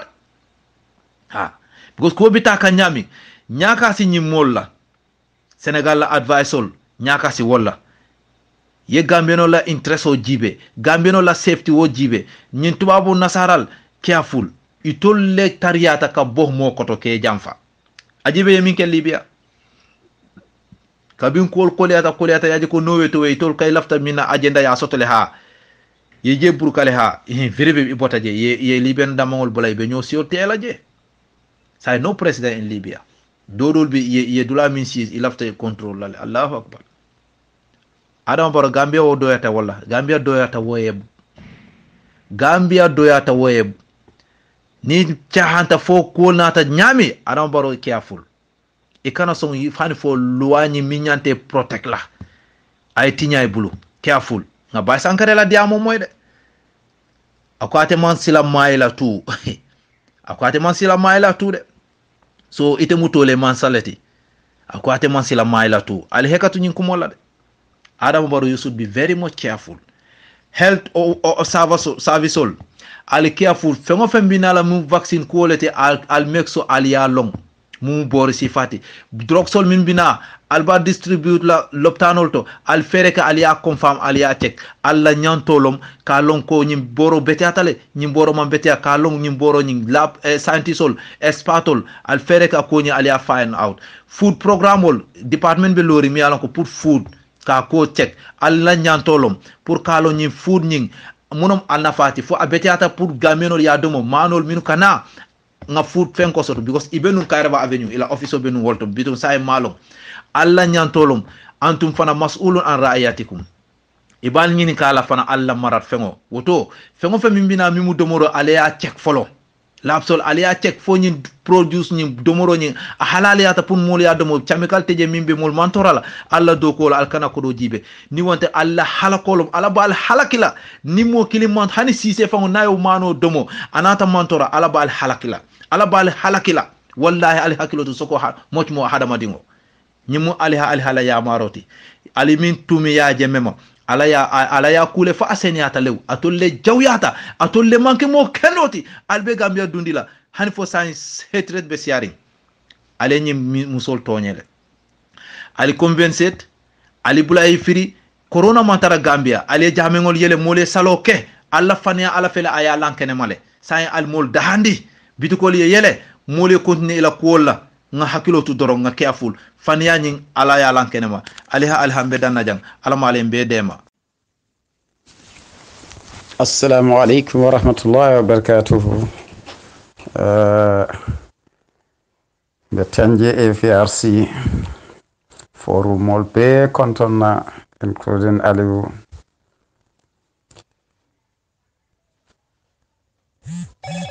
Sonko ali kontonna alhambe kontonna ani APRC nyaton kolu mu be ani men bebe koma ko be konton na toni konton la wala be ala sinni so tanko ne sutro la si jango jata kende anen tanko ne sutro no la fere jawoli ka fem dada akana ke mota mo kende kilim makila hormot alquranu karim mona barakot alha ngela kumo moy baake lakato warta aliya kata lama manso me mo jorlati alama alay naali jo waltol dodo lakata maron nyolu kata jamme jilan ko jato anim fango dingo men kata kendo doti baytullahi tamba sane kato atata ka folo tambal sana kon nan ko buka kata sidi ñol fanan konton alhamdulillah ala mo kendol din kendol lamati barndengo anin mam men fanan to kili because beedung alhamdulillah pati la nyaton kolu men keta ke kendo tombonti anin anomalanko men keta jata njayoti bakaw be kontonani ko molu kila darajot in response to yakuma kango memfo moyle rialon bi menke la moy itela ñunu kono pour ya ta artificial because ate soneal ate kala ku sonearintide because nin seytan tata fa fata dafe wala drong butul silang ala bu kaf du ngon kono koto kotake ka kole yala dia mo bu ka falinno bi wolu kam menje bi almighty dollar dala sobe min tole anabi dunna min tole ba dunla min tole fana ka calculate le ku kendo fanga ka même fanga sota bu ka du wokun ndungu ke ko fanantina bete yala because munem ala dunge munef amiral ko ano etele o karan ka tun yalon ne ko ala e nyinne fo ko ayita ko tonya modulu bije pour ka wulu murundi to the right path would always would be very difficult at all times. Okay, follow wala monti ka je ko wolu mum molleti men ya lon ke keta thinking tewolti e keta tulu kutingoti yo ndung tonya keta mumuneti nyin silang deaf, dumb, and blind. So obviously, ni moy nyin soto pour ka boost to the right direction. Obviously, aka difficult. Ndo abuka sone afana. Wolu for yo malungode. But ika Allah kira mem for nyunu buka oje. They believe in one thing, Trumpsism. Well, Trump to be Trump. For nyin londa ko he lie almost about 8 times a day. So B Mansakunda don't care about Allah or any other thing or truth. The truth is always the truth. With all the denunciation and fury cannot alter a fact to be a lie. Am impossible. But Allah don't tell them to anyate. Ite kanying Allah memfo. Wallahi ndu ebiar sinko befanan kanying Allah killing olafo. Yo woto. Wo Allah nyunu buka oje. Katunika Allah je ite fanya tala ka banko tala. Fulan jango fanan because wala tina nyunu nata yen banko la na fulo le follow cannibalize. Ya wala tala ka socialize ka talantala nyote ma wala na kilimbo ka hanyi kilinta fala anymore. How many billions of dollars is letu nyimbanko kan? Yo, bi mem fota wala mnyinti transfer fangu mantu kofas kono gambe mansakundala twenko $100 o mantuje. Muna sila wom follow fania follow ta wallet. A fotale bobe alon ko faniyala may fati ya tafo janna inangamule samba moli ya je ko tonya nata mfangole be siri ntetulo be siri mbe siri mfango tulo bala BBC ya announce ko ya jandenga be bola jang ila investigative journalist mbe siri na gadi noto be na duwa kon pour ka tenku ngodani ala bulu nyi bankoy yo bari nata moy investigative na doma be sirin se kumbala ako atenata janna ko bari biringa tata central bank ala investigation o men ke true ate men be soto je wala keta nyinti ko obviously I menjeje anala results keta menti wala mo yaya for the past 6 months at single dollar si hanala salary ma bondi bank sako ka check withdraw je. So obviously British all family wo for BBC ya review ya jube faman soto ban. Yo so woto ning ata ko waliyo fo italiena mole ala dani ka je ko tenkungo soto ya fango kungo ya je ko ka je ko atela nyim banko ay wole tambinde ate fango kungola ti yo bari ay nyim banko tambinde afango kungoti wayatin na silanga ay banko bla jen dunia fanga men be firijang ilata femfenna ni itolia ma ni ata ko itolle bulola ta kan nala fengole mo ya nakare ala te kilintula jen dum ala te yamfo tula kilinyeji nama yamfa femfenna ala ba fa ala sa hala ko jindi kan ate bayla yo nyin dunia tambita wala nyunu ye men tinyani banko kay men kasara moto fala silolu ya tara menu jota e fareta wakodo yo beta ya janjan nyotema silolu man fote nyanta fota la damento kodo lu menu jota faya mira molka sinole people are not sleeping no longer sleeping in bed molla kuningo tambita wa bari nyunu fana ma woride Trump vi memmen diata America ka woleke ndum fembo ka noji na la fita ita da men bomu ba na la fita wande mo men faybe wole fala inen jumalle be ku killing ita fan kam be benda men fanto wolle koreata beti because al South family la kuriyata dunia karo beti ito lebe leading to lebe in the forefront ka Africa Islam kele ka dino kele nya pe nyama yobe dino fana hijack kam mol buruka sika ka di kafirol because mente dina to am kafirol ti a Christiano lata ala ndu ka lata tonyala Muslimo lata ala lendo lata tonyala ilata na kilare amol yo woto sila ning arto ka be o nyama nyunu dun ka faniya la mo kam fay bu ka trasiri nje ka fo Iran le nyinke Iran dum ni kasara bu ka oki ku kende ni afo duniya ta o fonla bari fengo fenning arto tol ba lebel la jawmale mo le ka nyoriji banko kilim fonya dunia kono bi banko men be kasaro kono Saudi muslime banko Saudi data Saudi te nyaton ka ala damento atije yo so woto se singa nyillon ko sain dunia faniyale ba cover kan bari alata wolem dim alalem semboti woto alama ale sembolan do kan ka jeko fero jawoli be men de da ka muslimolani mo kendolu kamma both Christians and Muslims alo mari alama alaya fero be nyomba murundi fangolu kan aya halako murundi fangolu kan kila horma mammo dankade bari femfen ko nimmem marata Allah pour ka molu ni kasara nyimbanko fangola waro hormona barako kan ale men karfa nyimbanko ani noro men be nyimbanko kan ani saliwati lulo hormona barako ka ani jumo ye men stop ko li ya saliya kan wo hormona barako ka nala bunya kan alo mari femfe ya deda a jawmalem ka molu halaki ala ya halako seynde fango kan kila hormoto because na jiwe man sakunda mo 1% lati ma fo man sakunda be jawyata be buka jawyano hani ane buka keno mo dantan no bije ndu ne mo kurungo siyata damen to ron hani mo kurun killing na fi ko ka duniya tay tuwabol num fem be do ko wala lon ko itemu kasara tale parete balale ibe murlay be la forcer la yela mo kasara dron out of what a few dollars ibe men dile men ta tinne ye balu fo duniya faw duniya bandula hani be balu la fo jannen duniya banna fo ite faal ala donna man saya katude bari te ka diamu men ye wolu kana ala kuma fo woli don't talk about Allah. They don't listen to you. They don't even know who God is. You know, ikasani le molu fe. You learn Quran, ite al-Quran olon. Ya lon kabirin kila la jamano.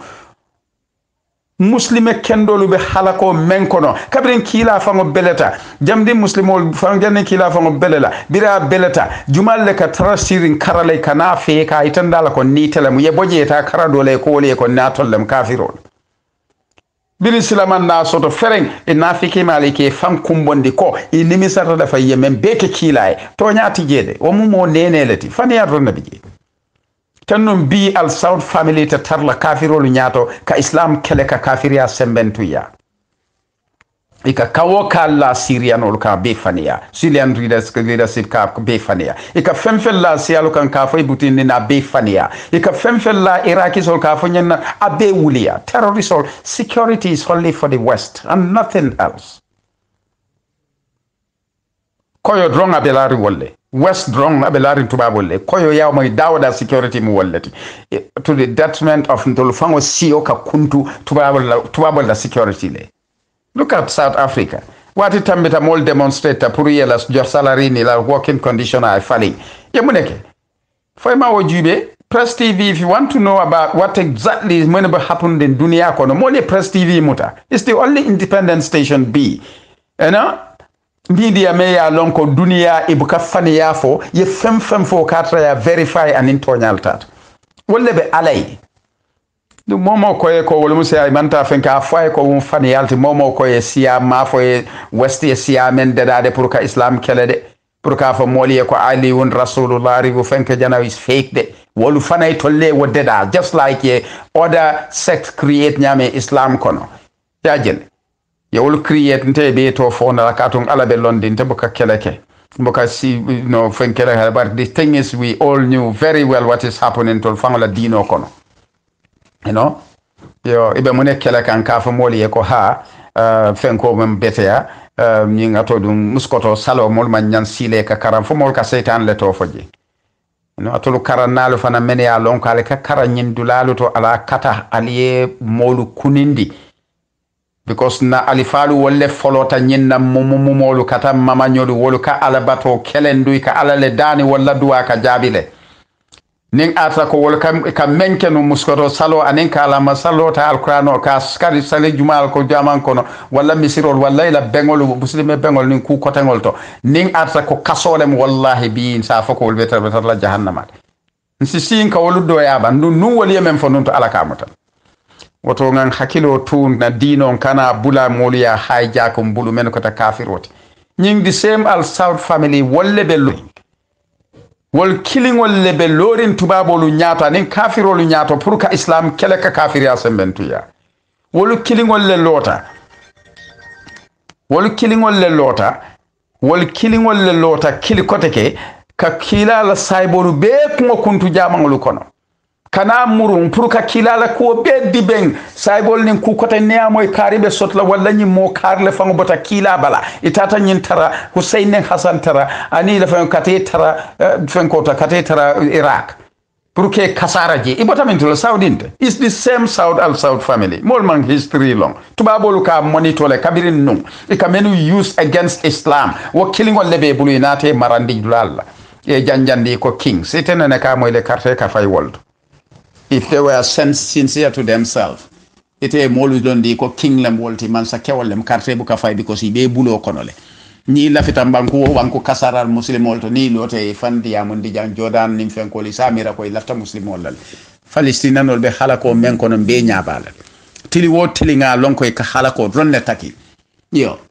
Iraqis will be mune konon millions of Iraqis died out of hunger before fangi be kelobo ile kam wonin bite ma widows that ma men soto ta hani Afghanistan is over 5 million ni site ko ko bi Afghanistan kelo kuma sata 200,000 wala 150,000 wala fata je mtolu be am malun ka tara sirin don ka mira ko they are telling us the right figure. When it comes to Muslims, abuka figure pour head counting is not important. Obama biri wasita molko mo fingolem over 15 million I memfa hadama dingol kono mota o count nola neo bondi muslimol kono sila tubawol be jihado men mantra gagner kamba afo alasi murun ay halako murundi fangolo kandu wote bayla muk keba jumal le kafuta ñom ko dunya le kafuta ñom ha pour ka kene ya jem ibira kafuta ñom banko fana ya mo jamaa ya bitrejan abente bari maje hani menuta ma jawya menu ma jamfa dur babata kon kurumo ka ketenne kabanko kasarale danta ye benefit from it yeah ajube dro menu botana ye menu follow di beyond deport nam from Libya hani bi wallahi billahi molu be jang hani bi te kodo men di UN kodo men di hani sama wol mila dalaso muteno e glo kono mo tantan tangol le molti molu be jam fe jam from menu sa declare kani bi transo e madil dama ke biri nata wili sabo men dina wo kodo le adunta min tole yunu buka wasa ñun hadisi bungole fandi kodola wata tinnaite la domandite fuaro me yalon ko be siri kata fefe le konton ne ya soto siman to sotle me ta ngaba nan pour ka taybul ajibe ñim firi ngolo anim mesa me fe mesa ngol mol ka men fango wafi pour la daily life se sonné la balwoni la dimbal ne ku tol hen se sonné ya mo bina la wallahi karam mo be yalla jay dingo la uniforme o fango ita soto no le be men sanna ko do ñun be ko le fi ay to la dimbala ni kungola ni mbadi ngol wol si baluno bari mo kota ngol wol be tarla extreme poor ibe foire al ko dunia ni projet ko manna fen kam manna man ke wot so hakil fu wala nyantan toluma e kadiya mo menna kuma kende ba bari a nyanta hakilima tronnem abe ko le nafa ñunu be dame ñunu buka ñim kaddu tulu tulo ka finta abukat dum fam ni ama be dunna be finta la karadola ñim foñomare ka tambi ñun la they don't even want to listen to it they wouldn't listen to it akilima wole ka la moy ñana woke bare bi men ya lon ka dunia dronne je lakira kotije ani wo siya batale say nun tonya mbella fela nga continue ñin kacala pour ka fana na demande mo menti nga yitela abe kole yalla le bare ñunu man sila fani yalla si fem keno hani mokungo ka kuntu dan ko ronga sone e bulis okay ko di nyino dum dunia moy ka kanyamole kela ko walla fem nga nyanta limit la sotla man got to know his limitations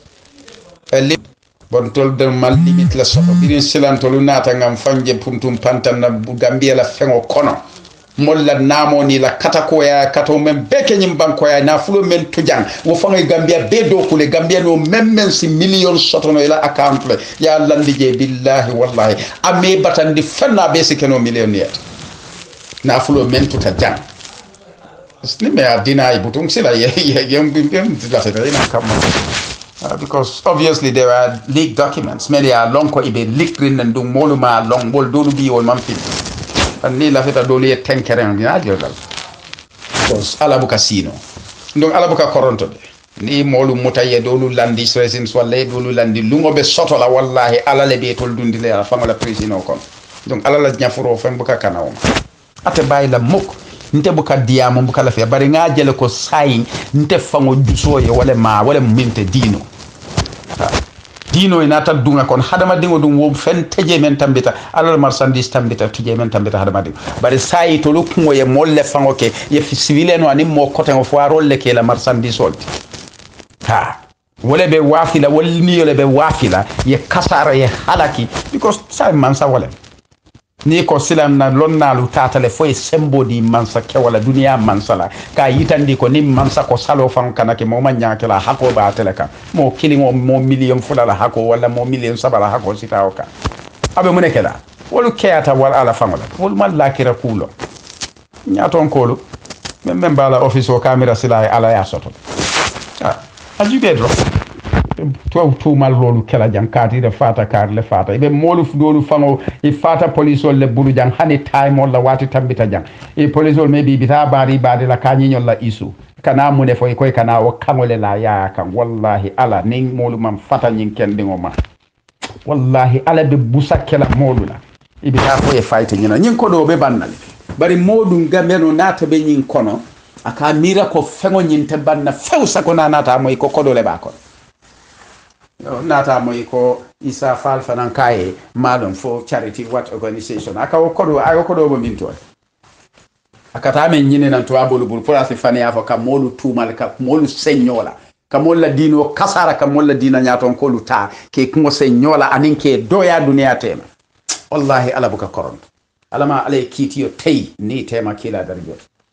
ala fangole man soti memmo semboti alama ala ya sembola kendolu kan ana animo kendolu mume be both Christians, Muslims, and even some party affiliated because men kumata mo dolu be wati dolu fan ko nen hakilo le kata ne fania fo woli ka moyle you know yaje so but ni segregation or tribal fenko ni yaje janjanta fan alale lafita wala katun tennum bi banko bi hafo be fata because dolu man saya ka jari woli wala ni ko tri ko ta be fa to babol BBC ba satala nyin dongol ba satala wo dongol ba satala so it la journalist be kodo so that is what is important to them out of what African or yellow ndun tolla leaders who be presently dunia kasaratale especially Africa o kasaratale be kuma kan dandila jam fo nyaato because lafta contribute le bon ngalon ko kumodo mbutu ngam fandia yon sina fo asim fango ma wala si do ma haninte kunwa e ma ka tum hadama dingo man complete 100% but obviously membi je wrong ala karado la hadama dingo complete because ne amoya ka fo wa nafsin wa ma sawaha fa alhamaha fujuraha wa taqwaha kad afilaha man zakaha wa kad dukaba man dasaha and the soul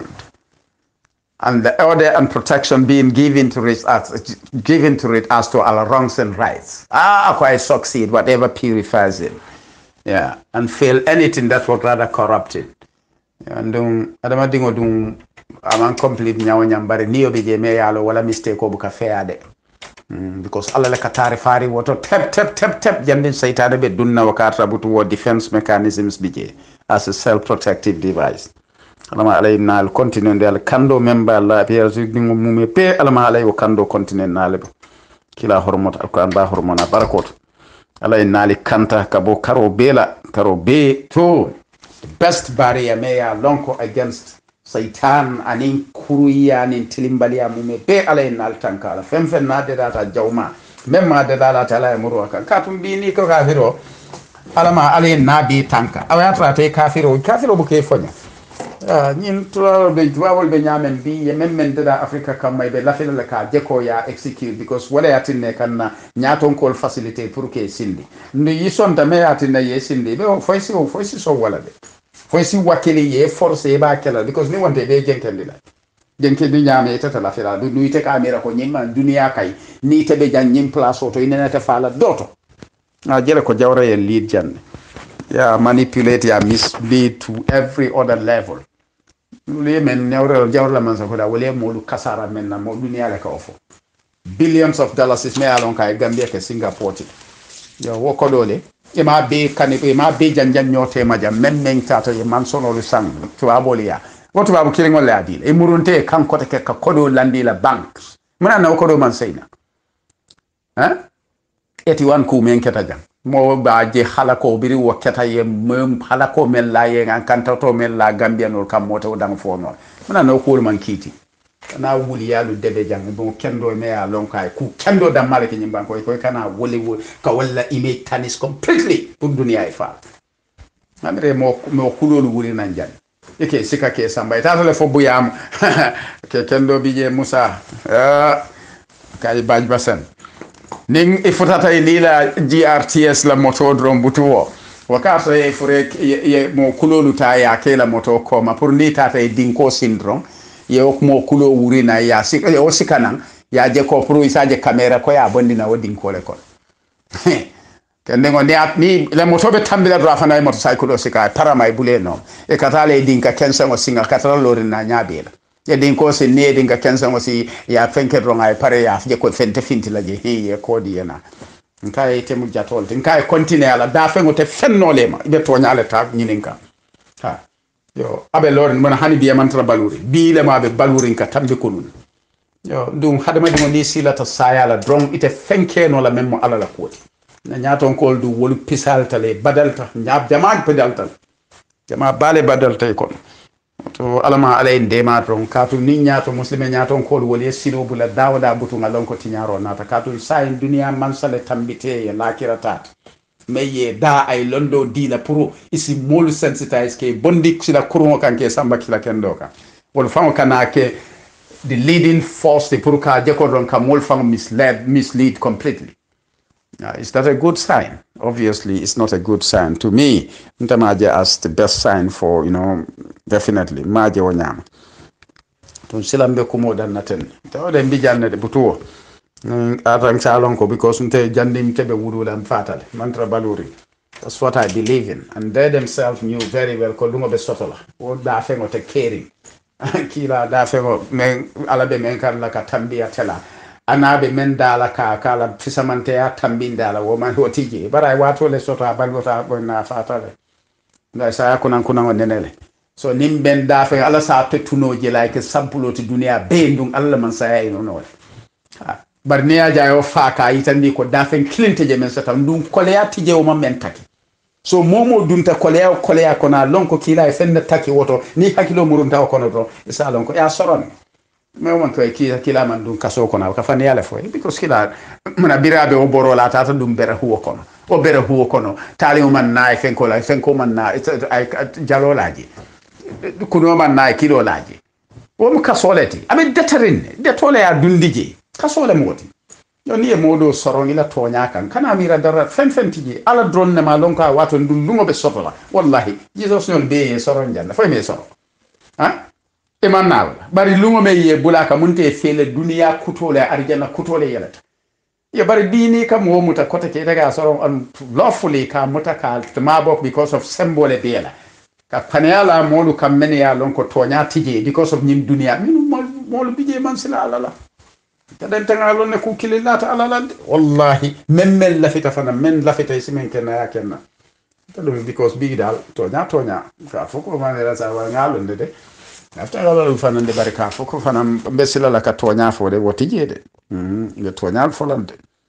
definitely baraka baken contente la kuma kangola ngala moylen du nga sahata mo fayto o mutala fentide ko sa fele lafta fande nga nyim fole juna nko nyim mem baby na la plan B ba city kan tengo belon nanum before. I'm a psychologist, a fully qualified psychologist lemon man feel men ma in psychology amansia. And I did medicine too. I treat over 3,000 patients a year. Ado ata nyawonya ndum patient killinta fole ko nyinna nente treat la haninga para samon tilinga ala baraka keji because munem a ka tobod ngani yolta nin dan kammo ya wuli munekam ate ala ka jara roke jan andum nadala so muto mo budu memba fole entata le wiye dala so le tambula njara ma ate siyala de ni ba konte la sanji mo anin lulu nene mam fenke mo nene mam mo yara man kende bari mune mo ngajube kon tefana nyanta contribute la banko la nyato ta kuoto dum fente je men tambe ta jata kende si balu nyawo nyang nin jata kende ate la kuo kono balu wona fata yeah. So woto alhamdulillah albe konton la tentula mbali jayi la fanan alla kata ko kan alama alay nali kafu ala kan nal tala muko kila darjot kuran ba hormona barakoto dula al hormoto sallallahu alaihi wasallam karim madingolu eyaje sadaje sada nji sada bondi nasate kono ka foy sada bondi alhamdulillah rabbil alamin bango beta nyato nyamena isra bondi ye molkili muslim molkili yena e alquran kan e suboda kudola ise o beke sada bondi no fi sabilillah wallahi billahi bari sada bondi ala e kadi falaki wallahi billahi falako nya abada mutala billahi wallahi falaki ni abada mutala isa fali ibe falaki lale ye falaki comme frana be falaki tanya mena isa fali ise fali ibe malu lale iye malu comme frana mal tanya mena isa fali iko be sara bonda ya jamele iko be sara bonda APS ngole imaje ala e waywa dina be amo sai sa dina tango nano be la bawla ka fo isa ba fali atata sara bondi kato ka fo ya jamme kana banko nyingan Allahu akbar la ilaha illallah sayyidina Muhammad rasulullah sallallahu alaihi wasallam koni ko amange salo dammanti aliaje momo man la fi ya jamme ya singolo ni Gambia be malalde adu memu la promoti ye ku kuroleke ye hasdaleke ye nafigaleke ye tenaroleke ya jamme koma wallahi billahi wala tina imalla fi hey marngol al sakadu ba alama dungo num mola jilobe la kido bo ko mutaw nala kido ye muda kido ye muda lulu asal isalon kafo yala jilol soro olungola olungo ya jilol soro wallahi bila note mola jilobe mola la kido de budala APRC ngol al dukare alingake alanin kilaye mbal kontonna mbal tan dula mbal jayla APRC mbal kontonna mbal tan dula mbal jayla alingi namol kili alingaton nanyaton kol koma alingaton nanyaton kol koma APRC ngol al dukare alingem fango tamande andi ntemadi andi mbadu ngolu meme falali e alingana kol kolandi yobulu nanyaton gol make pa bakari tombo njata anala chamanolu foduma e man ko kolandi mbulde mbadu ngol e be lafta nyine la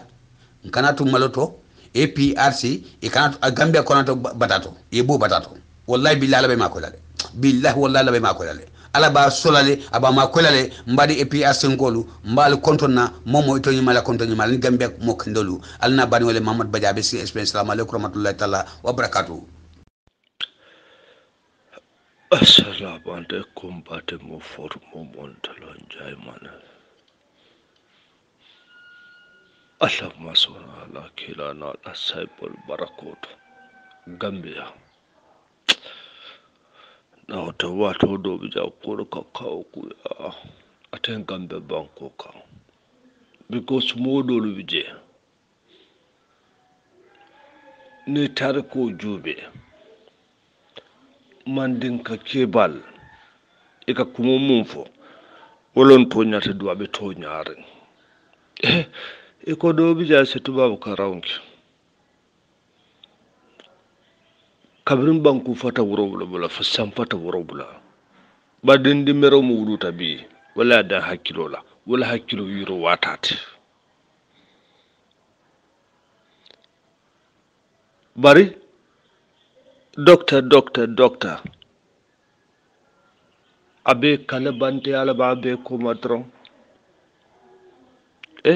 tubabu karam jama bi je man tubabu karam ko tolong ne amo tubabu karam lon pro dunia ibalu nya se sona fata pale alon bang fo kabalu halalo la bang e mo difference o bondi mo lendo bari koy ko kabadu kafen pro dunia balunya si fonko muslimi kebal kanyina fo muslimi kebal e kanyina fo because jama hasidi alkatal larakum hasidiya alkatal larakum imamoy atanin dibitaw dolo jumara mama kandila dibitaw dolo ako adama bara ko nyanto o impeach lal president baro ako nyanto impeach lal wolum pourka la man se abusala nim banko ka ako dibitawol o nyanto kelala walatna man dinka ke barkan sama da tata ko to so ko wandi fen ite o ke tat malo wole be taraja warando ya man dinga ke barkan ina fo da tata ko to so nyanta president baro nyanta la man se abusha ka impeach bari ite la bosi be muno ma makanda woni yaje medo ko kijana sanji tan bara hani bara nin kasan ni ma saba jumara ay munake Atalmanta atoro ilo bos la nata sai ko rek mama kanda wol ni ya jame do ko ki janna sanjitang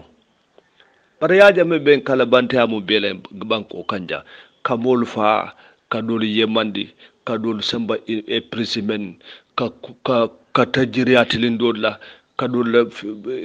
naflul busile banko kan kadol bute kadol fa kadol samba presimen ka ko be ken banko ka karamo de dun fa ka yande raja bar muna ne ilo bosi be mun do mama kanda muna ne ma yaja me impeach muna ne ma impeach je bim fuda mbe mu adamu barole man siaso tem banko kan horomo be lara ka bunya be lara kan atamo bute atamo fara atamo sambala mailto atamo tajirela do man ka tajirawta ay hadamadu bebula abeba for kamfala kabra da dia fa da kuya amma de baliya na ku kendol mol ba be falen banko kanja woto foka alanin kila tendo adam barola because ila boss mama kanda ba o dum munno mano ala boss folo ya jame je woy munki modla banko kanja be barak mona wol mo impeach kyaw mona linya niya moy tubabu karam faran mo yuru walti isondo molo ka yuruwa soto pour se dunia faham so because I ka karam dunia ko la tubabu karam mo nyinati barati dibitaw nyinte fa maro nyim fam tata si karam bunjumala billahi wallahi tallahi je ita fo nyaabe to nyaale sun ko te men so no to nyaafale ita kada fa ha nya president baro ba fete amra president ikala do ita mo ya impi fete amra president soto di asoto mo hey president baro man na ko mabundala de anata nyaato bundala straight aketa mo be nyaale banko kan so ni mu lafta bulo mutala man seala ibina nyaato bundala straight mo be adan kenya fatla amra lay muskatara siri musolo kono kuma baki fola nyum banko ka fatla amra wala man seab bor nyama anyon nafikiya kabin den jay man kabrin ba may wudud na maaje katara siri musolo kono ha ka kuma ba fu musor nyala fonko fatla amra wala balla darajo sikandila ita mu dibita mu famo diamu de be fenkelete itita ita juma reta kur ki jeba nya be nyaaje mo mun na bosu manke no fende mo fa be kenu la fende nyaade nimbe to nyafara nyoy nim banko kan cyo ako ka ku yaten banko kan ha ni be siri musol ko na bina kuma ba fo bina kuma barakanta fo ko yen ne ke sanji sabo ko sinsin na da kuliyet nim banko fatla president man sa mut hey ale mum fo man sa ton tele o lonne man sa kyo ala fero killing ba ani mo million luro ise trafero karkarkane imabulande no ala jamfa man sa kyo jamfa dunia sanji tang alsetra ko kis ko nyala nyininal alma firano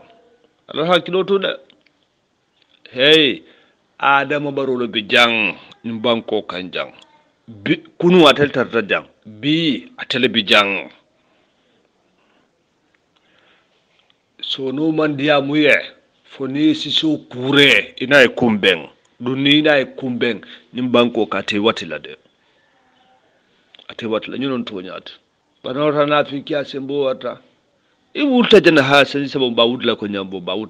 bar kabrin kirim ba so kumata kabra bota 81 kilo la abor sifa nene ma de banko kanjang kabri 81 kilo botala kabrin kirim ba so kumande 1981 dole bate ibrola dole bate sunna dole wudaita ulta si senegal anin sanji saba ko lo muliyata o because kabro 81 kilo bota kabro 81 kirimba so botala mole borinya sifake nen ma borinya sifaje tar koto because o 81 kilo be kela wato mona watan den jay mane mamira otumo mba ma ko nyela otumo mawuru bar kabirin kirim tar koto mulada tar koto may ko bor sifake tawto woni sanji sababu rolo kita kilent bara kantan kata si muso kono ha alinya kete halinya president baro fenkete halinya fenkete fatla mara president ya mu wonti no mum bela nafiki yala ikana president baro da because president baro ko na fata kabun so mada fotulo al balla nafiki ya mu be kutuku al balla ko mum be kutuku kan inyale be tela ni fata ta jahannaba bare alal ya sama nan dulato mota kuno lamo wa hadu mota kuno lamo so no hasidi amon kum fe ofendo ibe halakilale eta jahannaba bare ta kuno lamo nim banko kan anafiki ya sembo warta wata la baraka baka ta impati mo forum mo ndalo njay mana assalamu alaikum ba de mo forum mo ndalo njay mana ala masona na kila na ala saibol barakor Gambia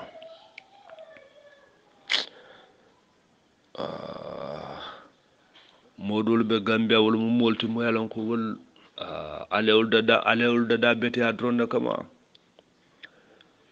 because wala na mandin ka ke bar ko kari jawayata iko yebula la pewno ma la silo no ba yara la silo jube bang iko yara la silo jube iko yabula la ya ala la silo akoros bang bar kariman bete ko yala la silo koros bang alla silo iko yo koros karbeta alla silo koros bang amanka ateo bete amanke atelena hadide ayata alla silo bulu oratna on kudu Mamadou Turo Dabo foka jaye foka tentu banko kantal bar malon on kudu Mamadou mbaran ke bala tulon mbaran ke baten banko kanjam mbaran ke balon wala na Gambian kul jama bije ba fala ha bar Mamadou on kudu Mamadou Turo Dabo ha bara fenkera akamul makoy bakaka amma amni ayatari alla silo bulu mama kyo afama mu ya wuru ba fala Turo Dabo alhaji Turo Dabo alama ne makila alama ala ya sojana to fiti daus afama ke ba mu ya wuru banko kan so Uncle Mamadou Turo Dabo bare manin he was born to help to contribute awuru tala purka fentaru makoy purka fukarolu makoy purka mol sembento purka mol makoy ala asamana wala ala wulu dalilo tan duniya kono because ala ka hada madin be kirin ni lama ala ki nan kula ita la bulu kono ita na e kalo kula ita ni lama kamo kana adam baro natale adam makamo orom manseat sada wada kara ba wuruta ala makamo duniya kono wala manseat mo do wuruta la makamo mu business sold do wuruta wala makamo mu kalabante ya ko don do wuruta wala makamo mu fitina ko dot do wuruta wala makamo mu nyine ko ka har madudu mako ke sebentu mo do Turo Dabo wo molde kono bareng ado molde kono ata wuruta le pour ka har madudu pour ke makoy pour ke sebentu ya docteur Mamadou Sabali ntala la chat ndanja mane ntala Mamadou Sabali chat Mamadou Sabali was born to help and contribute atafana wurutale pour kare madudu mako pour que sembentu ya ane mbare Mamadou Turo Dabo ibe killing imbanko kanja la sila baraka ma bal illa silo beta illa silo aforta imbanko ka itel mulla sila forin baltin banko kanja fenk mba mala lappe o mol Dabo kunda karanin sabal kundankol they are the royal family in this country so Mamadou Turo Dabo mbari Mamadou Turo Dabo foka ala nin kila foka duwaye si mala ne jata kenda pro ala saso si jamona nyim banko ka because sinabo tay banko kan avec tignarot avec le Gambian ko le tignarot oto foka duwaye si mala ne jata kenda nyim banko kanja kunu mani boto keme woro anatolo distribute Gambian ko tema Fentown pour que fasa pour que sembeta because awuta wala ala ya samana wala dunya pour ka fenta ma ko ndanja mané mbari malon mbari ko to la ni ba ma ñol be mu la pecc nunt ni banko kanjam mamadou tro dabo mané boto wili woro ayolo contribute ay fentawon sembentuya morbita morbina fentawon bite mina badi le dolni botol bite mina dol bita mina be badi le mina woto foka alanin kila foka duwaye si mala ala kanen bondi mol kono jadde because molata mo yalon ko a wuluta he was born to help and to contribute poor people pour ka fentawon ma ko banko kanjam foka la duwaye foka la dan asasu si malan jata kenda wata la baraka baka ta yin ba da mu forum mu talon jama'a